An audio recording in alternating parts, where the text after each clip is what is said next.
Udah mulai arahkan agar penggunaan dana desa tidak terfokus pada infrastruktur saja, tapi juga ke pemberdayaan ekonomi dan pemberdayaan masyarakat.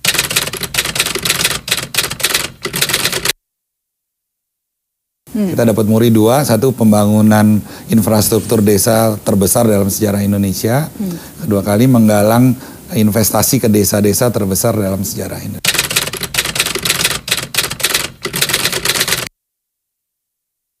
Waktu itu menjadi buruk bukan karena lebih banyak orang yang buruk, karena orang yang baik tidak peduli sama politik. Nah, jadi saya juga mengundang semuanya, kalau yang peduli sama negara ya jangan alergi sama politik. Paling nggak vote pilih yang benar.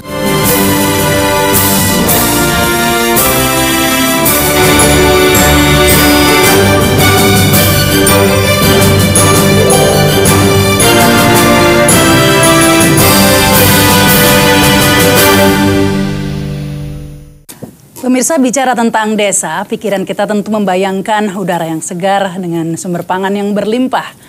Tentunya ini membuat banyak negara di tengah kepadatan kota saat ini mulai berpikir untuk kembali ke desa. Dan untuk hal ini Indonesia sudah berada di garis depan dengan dana desanya.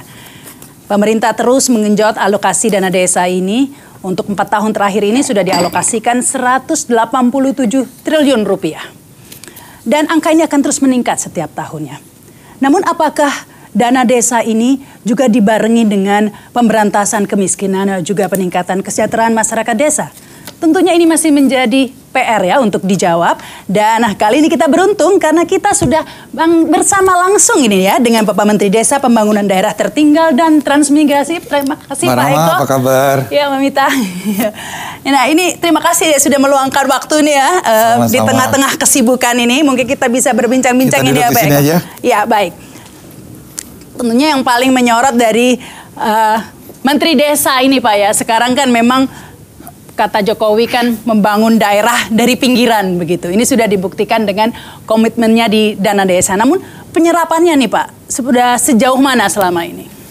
Iya, dana desa ini kan satu program yang baru.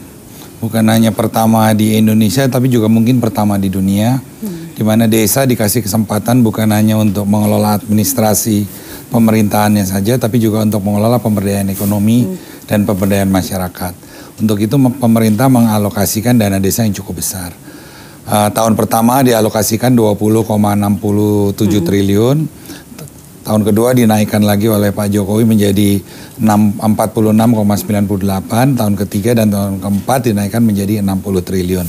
Nah, kalau kita lihat dari penyerapannya, dari tahun ke tahun kita lihat perbaikan. Walaupun pada awalnya banyak pihak yang skeptis apakah desa mampu mengelola uang. Sedangkan kabupaten aja masih banyak yang bermasalah. Apalagi kalau kita lihat banyak kepala desa itu yang cuma tamatan SD dan SMP.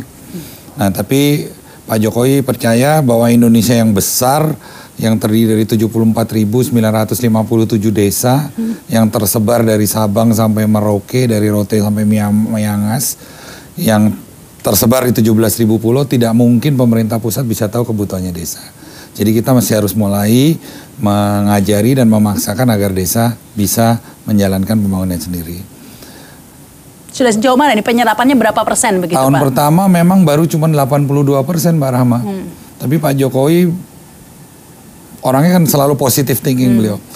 Masih baru pertama bisa 82% itu udah baik menurut beliau. Sudah diapresiasi. Sudah diapresiasi. Jadi tapi beliau minta terus ditingkatkan pengawasannya, pendampingannya.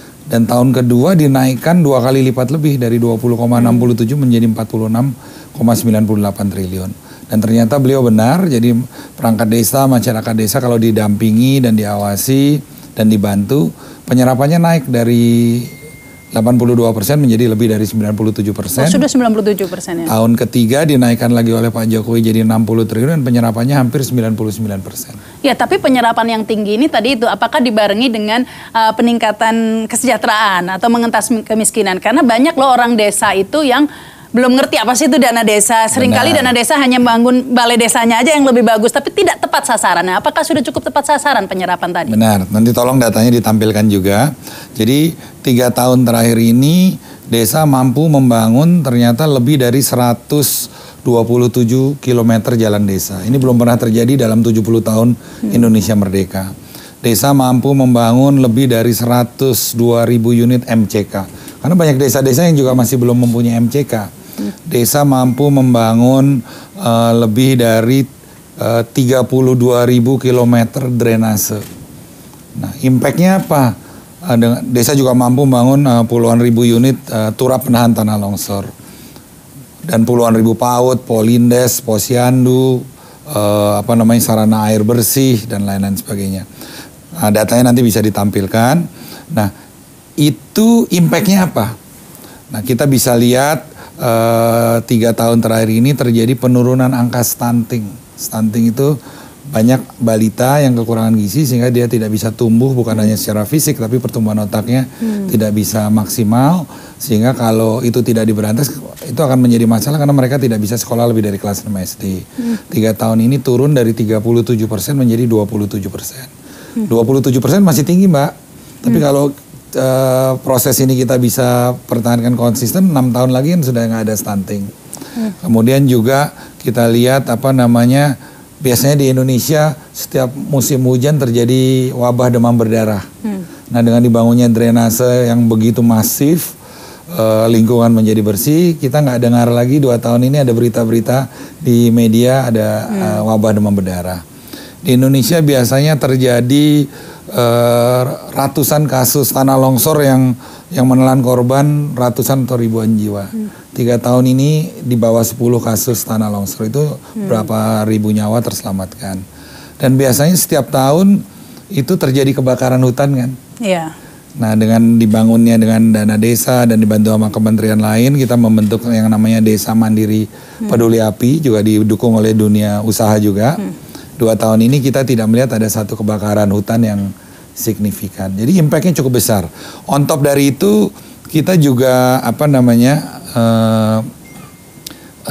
berhasil mengurangi kesenjangan. Jadi Gini rasio di desa itu sekarang sudah turun hanya 0,32. Sementara Gini rasio di kota masih 0,4. Jadi sehingga Gini rasio nasional kita masih di 0,39. Sudah turun dari 0,4 lebih gitu. Tapi kontribusi penurunan Gini rasio di desa cukup besar. Angka pengangguran terbuka juga sekarang di desa jauh lebih kecil daripada di kota. Kalau di kota itu hampir 6%, di desa cuma 3%. Tapi mungkin impact yang lebih jauh belum terjadi, mungkin karena trennya masih diharapkan terus ada peningkatan ya, karena kita ketahui urbanisasi masih tinggi begitu ya Pak ya. Terus meskipun pengangguran di desa kurang kata Bapak tadi, tapi banyak orang desa yang memilih menjadi TKI begitu, yang meskipun menderita di luar negeri. Nah, ini impactnya sana belum ya Pak ya? Ada. Jadi tahun lalu saya dapat penghargaan Satya Lencana Kepedulian Sosial dari pemerintah DKI.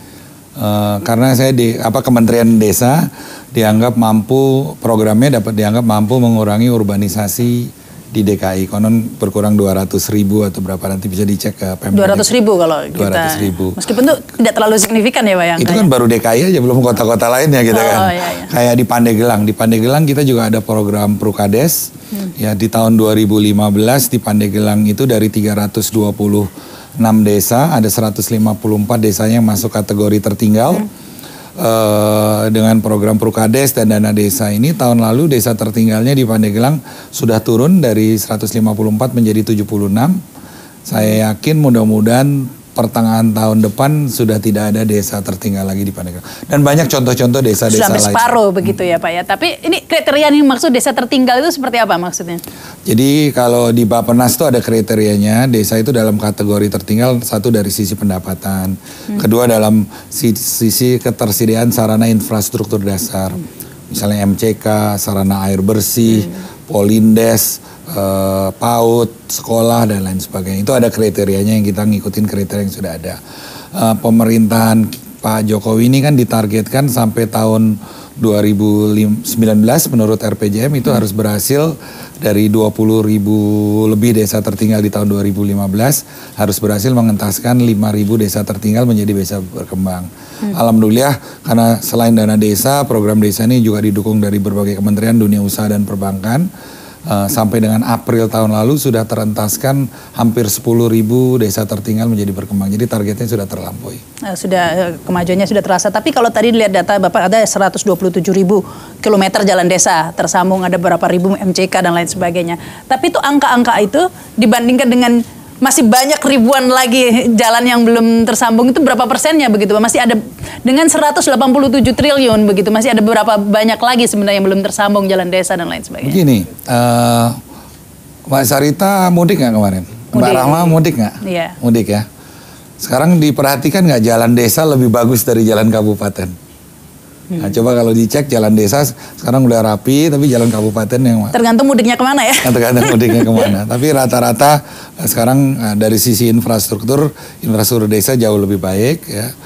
Sekarang kita udah mulai arahkan agar penggunaan dana desa tidak terfokus pada infrastruktur saja, tapi juga ke pemberdayaan ekonomi dan pemberdayaan masyarakat, terutama pengentasan SDM dan memberikan kegiatan-kegiatan ekonomi untuk masyarakat dengan membentuk BUMDes.